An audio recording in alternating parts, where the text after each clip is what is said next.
بسم الله الرحمن الرحيم الحمد لله رب العالمين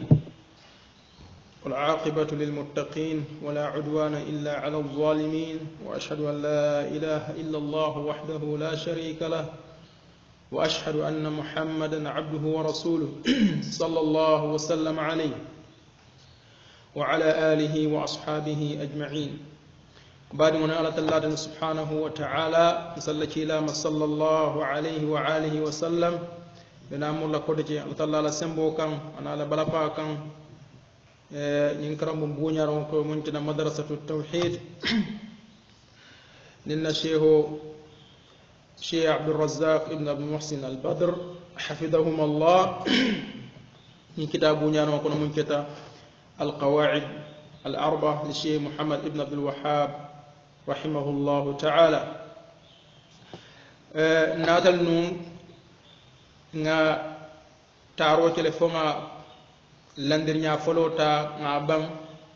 landirna munte yalan ko wala yaay tanina ko fulanka funtungolu kila sallallahu alayhi wa sallam afunda fulanka funtungol mul kono ibe sondi nyinal nun ko ala ta'ala subhanahu wa ta'ala atelen dar lati atele fanam harjendir lati atelen ko fanam beta man lati bar wo nyang man dum misilmeya kono ila songo wala kalimani ako ala talla atilen dar lati atena harjendir lati atilen kol be tamand lati wo may dum no misilmeya dino kono wo may dum no misilmeya dino kono ayatro ko ala talla ko sediyate la wala ko isonta wala nun ilimani atala ko ala de afiltamu daroti atiltamu tamandiroti atiltamu harjendiroti bar wonya iman dum misilmeya kono ejel wonya iman dum misilmeya kono silam ila songo ko alal ka daroji ani alal ka haryendiroji ani alal ka kol be tamandi isonta wola silam monay batina ikela jalangol batu silam ila jalangol swala munte yalan ko wole ka fanjolon aka fanyininka aka fod fundu mo labe hator silang itel sondal ko la jalangol man darono iman harjendirno iman kutamano iman fenno wokol beto cew bar wo nyawe ka jalangol bat silay ka jalangol yin batu mun kam inshallah bi qaida fulan jango abena wala fulanni mun kule nyum molta mun kule yatinna ikany jalangol tay kale batu قلنا شيخ محمد ابن عبد الوهاب القاعدة الثانية أنهم يقولون ما دعوناهم وتوجهنا إليهم إلا لطلب القربة والشفاعة فالدليل القربة قوله تعالى والذين اتخذوا من دونه أولياء ما نعبدهم إلا ليقربونا إلى الله زلفى إن الله يحكم بينهم فيما هم فيه يختلفون إن الله لا يهدي من هو كاذب كفار والدليل الشفاعة قوله تعالى ويعبدون من دون الله ما لا يضرهم ولا ينفعهم ويقولون هؤلاء شفعاؤنا عند الله قل أتنبئون الله بما لا يعلم في السماوات ولا في الأرض سبحانه وتعالى عما يشركون والشفاعة شفاعتان شفاعة منفية وشفاعة مثبتة فالشفاعة المنفية ما كانت تطلب من غير الله فيما لا يقدر عليه إلا الله والدليل قوله تعالى يا أيها الذين آمنوا أنفقوا مما رزقناكم من قبل أن يأتي يوم لا بيع فيه ولا خلة ولا شفاعة والكافرون هم الظالمون والشفاعة المثبتة هي التي تطلب من الله والشافع مكرم بالشفاعة والمشروع له من رضي الله قوله وعمله بعد الإذن كما قال تعالى من ذا الذي يشفع عنده إلا بإذنه محمد بن عبد الوهاب رحمه الله تعالى أقول أندرنيا فلان جانو منتي يالنكو بفلان كفو سوتي لونا kala bondi tawhido to ya tawhido sunte wala ka boni flanka fo la nyinti ko wo fulan ka fon tongolu munta yalon ko isonta nyinna ko alatalla wala ka daroce aka harjendroce aka kolbe tamandi isonta ko tella jalangol ka jalal mun batu wol man fenno woto e kanyina foko ni nyinin ka mun yatal kan jalama batu be nyina fole ko kanyina fo ma da'awnahum annahum yaquluna yetelde tarale kanyim fonum ma da'awnahum mbikan nan jalangol batu fengo fenne kamma wa tawajjahna ilayhim mbikan nyatili la kale dani tengo fenne kamma illa li talabi alqurbati wash-shafa'a naman ko ka sutiyandiri nyini yajele anin kanjuro naman ko sutiyandiro nyini pour yan sutiyandi mun to ala ta'ala subhanahu wa ta'ala anin kalan kanju ala ya soma nin ta lakira sini padalilu qurbati dalilo mun kala tandi ko ikanyim tengol batu pour ye sutiyandi ala lela qawluhu ta'ala wala altalla kuma kont alako walladhina ittakhadhu min dunihi awliya mol munte yalon koy mutoroch ala tanol toni fulangol la mutoroch ala tanol ni ala kotongol la ya ke la kuce nyolti niyenyi nin ka mun yat na lay mil muta alla kuce nyori ka ni ne foyen ko ma na'buduhum man yubatu fengo fenne kamad illa li yuqarribuna ila allahi zulfa na man ke nyinati yantel katandi alama nin sutiyandir nyaal yan sutiyandi alama nin sutiyandir la ay yan sutiyandi kende ci alama inna allaha atallako yahkumu bainahum atalbe chito tele ida maltema fima hum fihi yakhtalifun nin kote ka nyowali nyoyamunna inna allah altallade la yahdi abika kandandroch man huwa mola munte yalon ko kadhibun faniya fola lemu jalankana lemu ku kaffarun yajere kafir firolem ala ka bika mota kala kandin mumtan ko faniya fola balemu anu kafir firolem ay ila nyunkun ale atola ko kafir yalem kala foko itel ganyin tongal bat pour ale pour yesudiya alalema ala ko ila mu faniyanti anu kafir yalem wa dalilu shafaati kala dalilu mun kaytan ko kanyin tongal batu pour kanjuro le kam alaya qawluhu ta'ala wala atalakum alako wa ya'buduna min dunillahi ikabato cer ala talla tanolto ma la yadurruhum tongal mun te yalan ko wolte torano la fenna ولا ينفعهم عن دوتي نفعن ولا فن ويقولون كنيم فكو هؤلاء إن جلمول دي هؤلاء إن باتو فنول دي شفعاؤنا ولن كنجر بالتي عند الله على تلايا قل على كافو محمد أفوينكو أتنبئون الله فلتلي بالتلا كبار لبا بما لا يعلم في السماوات ولا في الأرض نفن منتعلن أمام لونك منا سانوتو أنم بانكوتو با فلتلي بنا فنفلا ale munta yalan alama wolon sama bankoto ba subhanahu wa ta'ala senya baye man so munta belon nin ko bela cew subhanahu alba senya ram bacele ejel amma yushrikuna subhanahu wa ta'ala alba senya rabe cikari amma yushrikuna nin kolla nin fewla munta yalan ko alka fulan de nyo ya wonto yajel wala nyinte ko alka nyin fewla mul muta yajel alolti ka fa ko lejlal kanju alaya alako ateman wo kanjuro wo manke toñaati bal wo mu fulanka fole ala yo fanan toña ko al kanyim mum fo jam wo mu fulanka fole wa shafa'atu shafa'atan kanjuro de kanjur nyaafol be ciel shafa'atun manfiyatun kanjuro mun tay yalan ka be bayrinne wa shafa'atun muthbata anin kanjuro mun tay yalan ko be sabatirin fa shafa'atul manfiya kanjuro mun tay yalan ko abe bayrinne ما كانت تطلب من غير الله فيما لا يقدر عليه إلا الله ولن كان جرد منتي يالونكو إكلا نين لفن كتن بل ممان علتي تن كوتو منتي يالونكو ألت الله دم مالي سنبو سوتو وط ودليل قوله تعالى ودليل ألت الله لكم أكون تكون ولن ينتكو يا ألكو يا أيها الذين آمنوا ألت المول منتي يالونكو ألتون نتا الليمانية الله أنفقوا الدبانسيروتي مما رزقناكم كبفتموتو الحرج من قبل جن أن يأتي يوم لا بيع فيه جن لونو كان لكان لونو متيالنكو لا بيع فيه في رنيوياتجي نيسي براجسان ولا قلة كفنيوياتجي ني كفنيو سي كانجو ياجل ولا شفاعة أن كانجر فنانتجي موي ياجل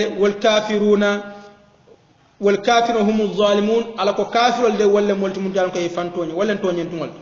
والشفاعة المثبتة كان يرو منتان كابي سبتين على يا سبتين القرآن وكونو هي التي تطلب من الله ولن كان يرو منتان كو وكان على البلو سبحانه وتعالى والشافع كنجر لا نيندي مكرم بالشفاعة إكلا بونيان كنجرو نينالي نينكم وكبرا ترفا دونتا أي بلاصو سود عليا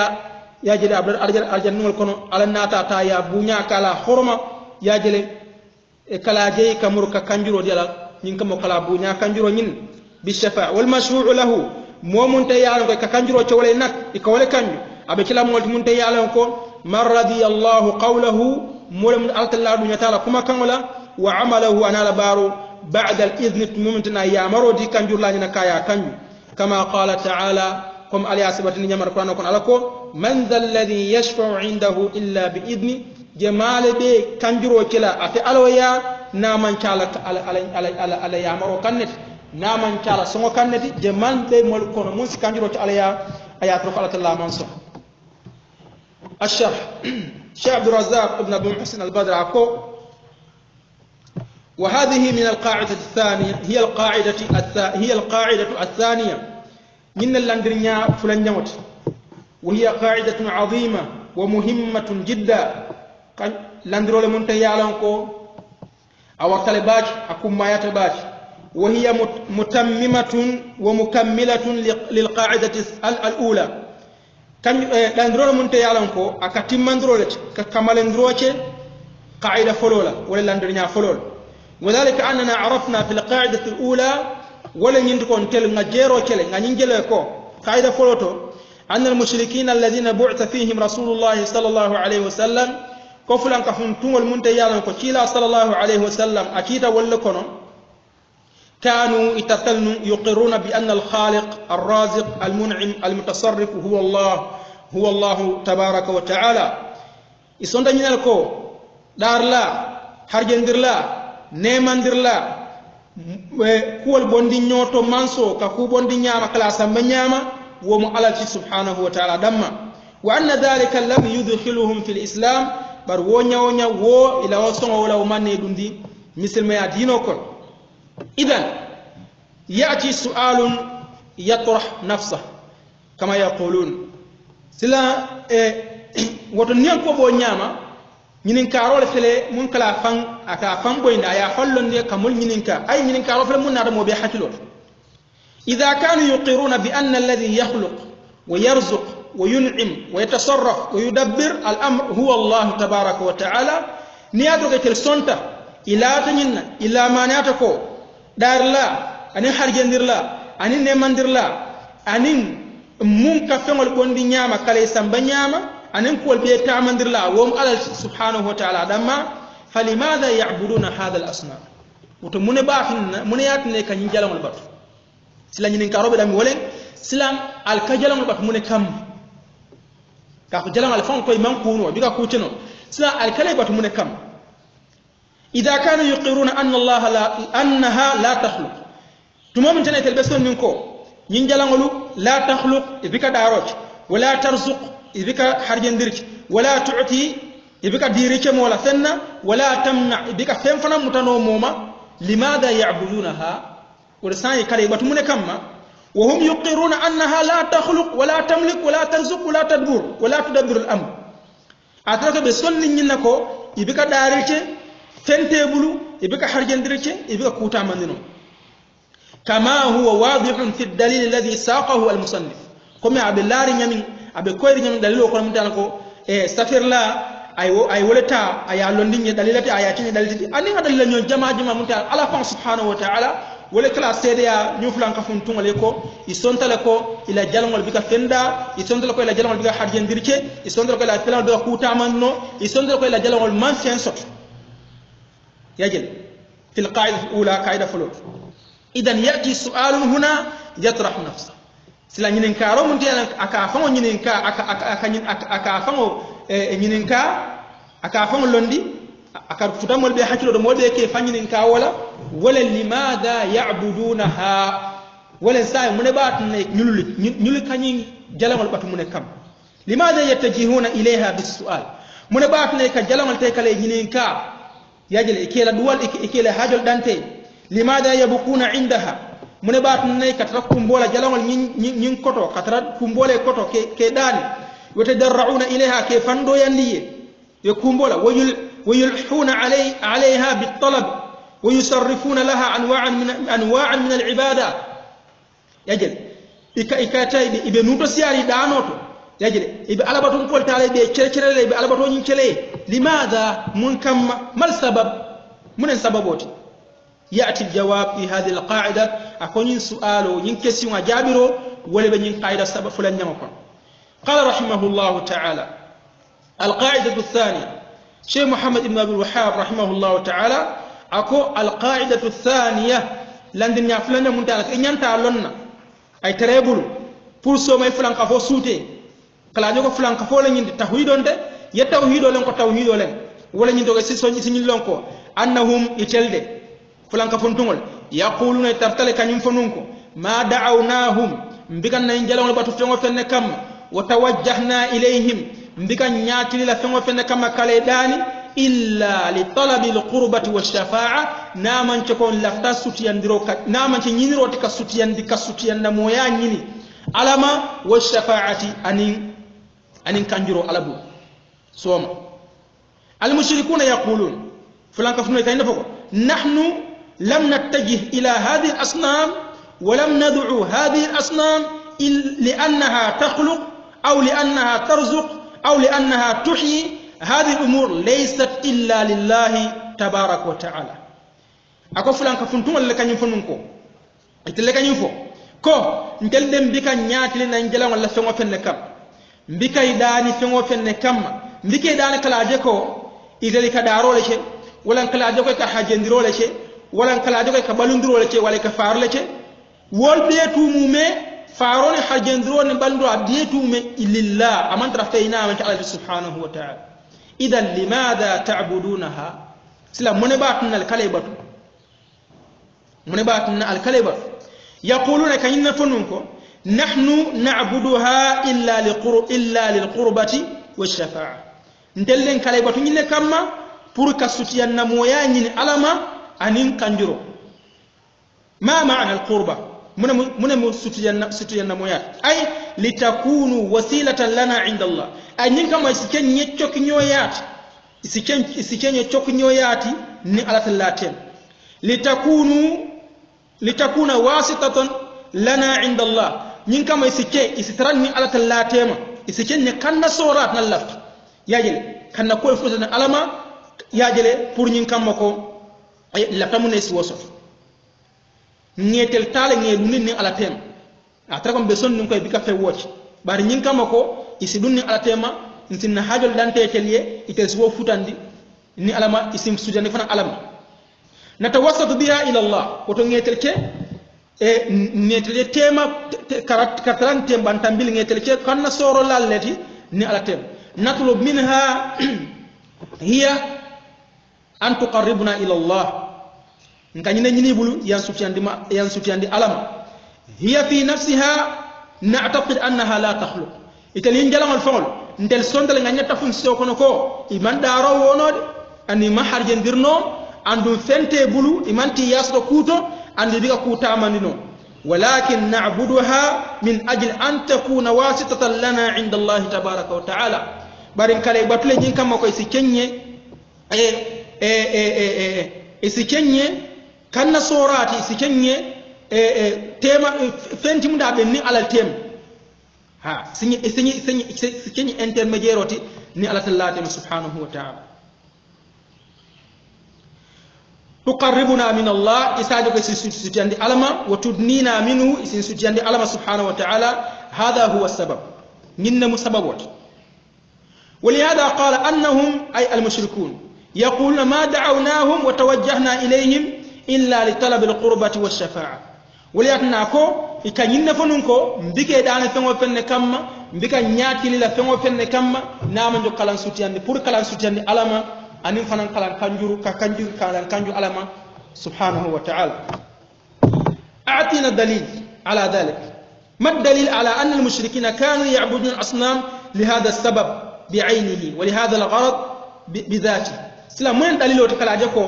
نين فلان كفنتونغولو إيكا ترتلي كجالا باتو إيمي باتو فيمو فين كاما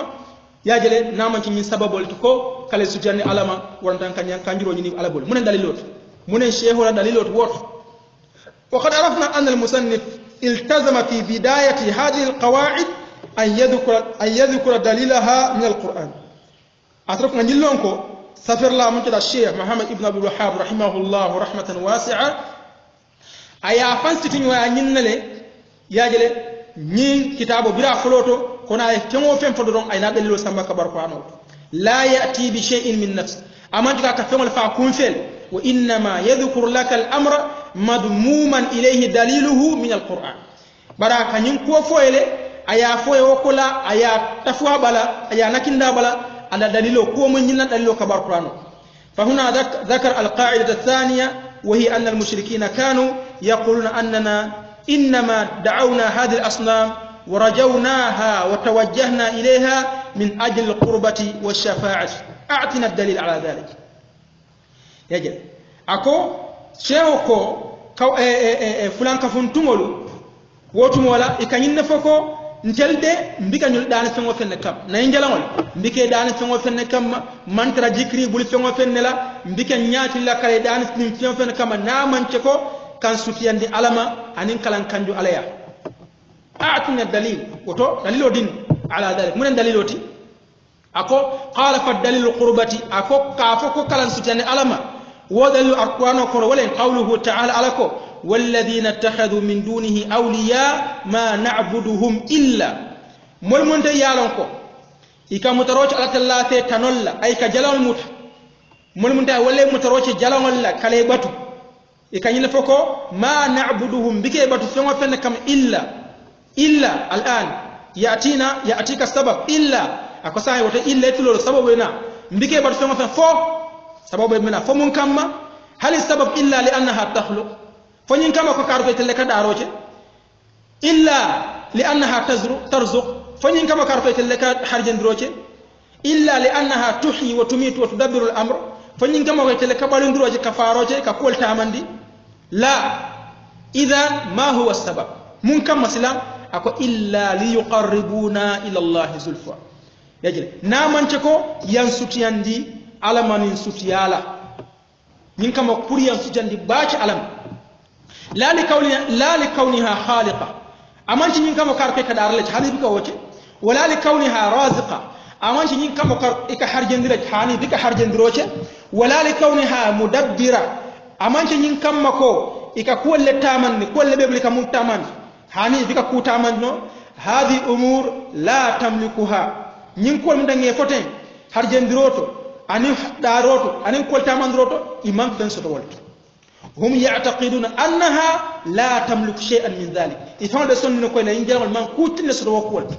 إذا لماذا عبدتموها ساي من بعد نالك الكجلام البر من بعد نالك كبر البر لماذا دعوتموها لماذا توجهتم إليها من بعد نالك الكل نياتل نيل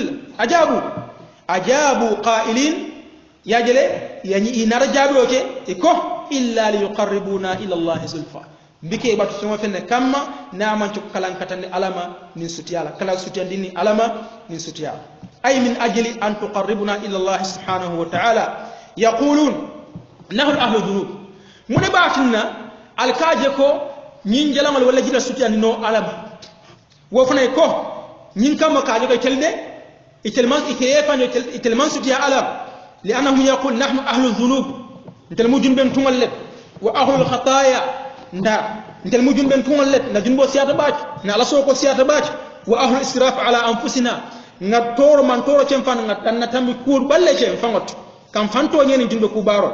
wa hadhihi fadila barna injalangolu nyul mo fi samante ya mollet wa karima bunya fengollet walaha manzilatun wa makanatun inda Allah fala sibala be al-kallama فنحن نعبدها ونتوجه إليها من أجل أن تقربنا إلى الله عز وجل ونعم ولياتنا تلكليباتو إلى وقلاسو كان أن إلى سوتيان كومم جيكي كوي تلبي سوتيان علما من كما تلفنانسين تل سوتيان علما ونعم باون تلول جلو اللبن ينمو جماعة حلق حنا جمانو قال دليل القربة أكو دليلو كراجكو إكان يلباتو سوتيان كما سوتيان درو نينو لكما علما قوله تعالى والذين اتخذوا من دونه أولياء ما نعبدهم إلا ليقربونا إلى الله زلفى مول مونتي يالانكو ولا متروج كا ولا تنولتو nin jalangol la nin kuuceñol la ika bato ceye ikale batu ika yinna foko me batu fengo fenne kam ma na'buduhum me batu fengo fenne kama illa na mance ko li yuqarribuna kalan sutiyandi ila Allah ala tallama zulfan min sutiyala silam ale o jadile ala ko inna Allah ala de yahkumu atalbe citiyo tela bainahum itel tema fima kuwoto munta yalan ko hum itel tata fihi wa kuma yahtalifuna e kaño waali inna Allah altallade la yahdi abika kandandiroce man mola munta yalan ko man huwa mola munta yalan kadhibun faniya fola balemu ka faniya foko jalankana kuffaru aw kaffarun yajele kuffaru munta yalan ko faniya fola le kadhibun kaffar kafir firo ala ka bi ko kanda woto ala ya kitiyo tele kala dina koy kanyum kuma mum foko sutiyan noy ko nyini wo bal bato mun te kala to nyile wo mu kafir yalati wo mu fan yale fananti ka mun la kar alama wota ma sanen dula aman dula kilinte de mun te ala ko ila ko sutiyal alama tay karibatu tay woli karibatu tay da kabur karibatu tay ta jamen karbayndi la sutiya nim mom la sutiyala alama wo kacce kolmi altallayo fo akano kono seniara set arfa almunsiya wasari'u ila maghfiratin min rabbikum wa jannatin 'arduha as-samawati wal ard u'iddat lil muttaqin alladhina yunfiquna fis sarra wad darra wal kadhimina al ghayza wal 'afina 'anil nas wallahu yuhibbul muhsinin walladhina idha fa'alu fahishatan aw zalamu anfusahum dhakaru Allah fastaghfiru li dhunubihim wa man yaghfiru adh-dhunuba illa Allah ولم يسروا على ما فعلوا وهم يعلمون أولئك جزاؤهم مغفرة من ربهم وجنات تجري من تحتها الأنهار ونعم أجر العاملين خالدين فيها ونعم أجر العاملين يجل وتو عليه وفلكو نمول لفتا ستيالا سكويتا جنوب ولا بيلا ولا يدون على كو وسارعوا القر إلى مغفرة كراجم بكفروا من الماربول وإلى مغفرة من ربكم وجنة عرضها السماوات والأرض أنا أرجو من تعالى كي فانو كانت كفانو كتامي سمني بانكون سماوات والأرض أعدت للمتقين وأرجو بباريرني على ناس لمولي موجمال يكو جمان تفول كوري أو بلاصو سوتو وأرجو سوتنو ولا مولت منتان الذين ولا مولت منتيالانكو ينفقون إكاد دبانسيروتي في السراء سونيا واتوكونو والضراء ينكوليا واتوكونو والكاظمين الغيظ إتلم ولفن الملك كنفا كونو نيه كنفاني كنفا نينكا كونو والكاظمين الغيظ والعافين عن الناس إتلفن كمور فنان كنفا كولاي مور ينفو تشمولي والعافين عن الناس والله يحب المحسنين على كاتلفتم ولا لمنتيانكو والكاتشين داندروتي باكر والمونيما بلت من يندر الله خيلباك والله يحب المحسنين الذين يكلم والتفنا مليالنكو إذا فعلوا نياتشيروتي فاحشة نكونيه ونغلا منجكو جينولو منجكو دولمينغولو منجكو نيونكو صفا ديمو ميلوت كانتي يالو ياجل ذكر الله ولو تدري كالات الله حكيلو قولما فاستغفروا لذنوبهم ولو تدري سمور يتوبو سي يتوبو كفروا نيني ماريبو ومن يغفر الذنوب إلا الله على جمالك جنبو كفرنا منك علالتي ولم يسروا على ما فعلوا عندي بك تنتن كتبارو وكرو يالم ديك ولا بارا يبك تنتن كترلور نكا كتنتن كونتنيا بارك لا ولم يسروا على ما فعلوا وهم يعلمون اياتك بلون نكو نيند جند كبار كو نيو نغل امان نانكاش الله المستعان ولا حول ولا قوه الا بالله وهم يعلمون على اولئك جزاؤهم مغفرة من ربهم على كادو ماري نيولي جند كفارو utni la to junbo kafar la kata den de jalan ko me kana den kabro ko ma komi to ko junben tumolete ala ko junbe kafaro nyinabul komi ka fa nyami sutiya nyin ala bul ulaika jazaa'u maghfiratun min rabbihim wa jannatin tajri min tahtiha al-anhar khalidina fiha wa ni'ma ajrul 'amilin ala ka be fa arjana munte yalan ko dalal le kabori koto ida dumaale arjana fran kono ala ko nyinyata baati wa ni'ma ajrul 'amilin ay nyinyata baati jomunte yalan ko woli bar lali wot ni la ko sutti yala alama bara ku cendo mu ko kuntu woci wala kay sutti alama mi amance wajida jalangal tay kala batu e kade ne jalan koma wala kade ne kaburti koma wala kade ne moru bakaro koma e klaji ko mo bakaro wala jide de sutti ne alama wo mo bakaro jide de kanju alaya wo mu fan yal ale ko inna allaha la yahdi man huwa kadhibun ala ka bika mo kanda munte yalla ko fani afola balemu kaffarun kafir firolem woto mu kafir yalti fulan ka fole mun tanan ko ni lota kan ke funtin muslimi adino kono annabe dum na dimba ko faw alo mar amale en tanka alo mar amale en sutra alo mar amale en dema nga ko ci ko moy lati kabura kende ma non woto ako samma allah tabaaraka wa ta'ala hadhihi al-umur allati yumarisuha haula wa yaquluna biha kufran billah wot ala fele ila nyimbaro mun de kala foko ikabato imam bato te la ngelol kan tengo fenne kama namun kala sutiyandi allama alay woto la ko womu kafiriyality yajel ittikhadul andad wal wasa'it bainahum wa bain Allah tabaaraka wa ta'ala min ajli an tuqarribuhum ila Allah azza wa jalla samma Allah tabaaraka wa ta'ala dhalika kufran billahi azza wa jalla alako kat mutaroche tengo la mun tay koy kade ndewalle koma ikadda nikeke intermédiaire in ala tallate may kale dani kala batun kolke alay woto la ko len kafiriyat alay atlo ko kafiriyale mu ka kafir Allah subhanahu wa ta'ala idan hada awwal amrin alladhi ashara ilayhi al-musannif goto nyinnen ko do munte yalan ko sheho e chodro ce wonna foloce ko wolen sababu ku foloto munte yalan ko wole kafulan kafun tungol dum e la njalawol batoto e jele wolen ka sutiyanna mo yanyini على الله سبحانه وتعالى وهو القربة أي أنه إنما عبدوا هذه الأصنام من أجل القربة يبتنين كم بورك على سجن ألما أي من أجل أن تقربهم من الله سبحانه وتعالى نكم وكي على سجن ألما من سجن دنيا برا من تكون نكم وكو إكدار لك ورنك خارج درولك ورانتان إكقول لبيتا مندي هاني إسمدلك أدم على وسط بري كونين نكوت بري ينكم فنيدون كونين كده كاجاكل تلمجون بنتون التي ale ya itandile ko wo fona famu wala famu kafiriyat wo famu kafiya parce que mo fali ndele mbato al nyanda mbato la nyami ngobe ko ndalale kabindu Allah to wala na rakilari amol le cinkan kalan karnda batu nyala ale mar amale nje ko moy lati amale nje to nya jer lati ngablano ma ale nje ni fanyala ngalon ko fanyala nga jamfala ale wono soniyata bul اللهم أرنا الحق حقا وارزقنا اتباعه وأرنا الباطل باطلا وارزقنا اجتنابه وصلى الله وسلم على نبينا محمد وعلى آله وأصحابه أجمعين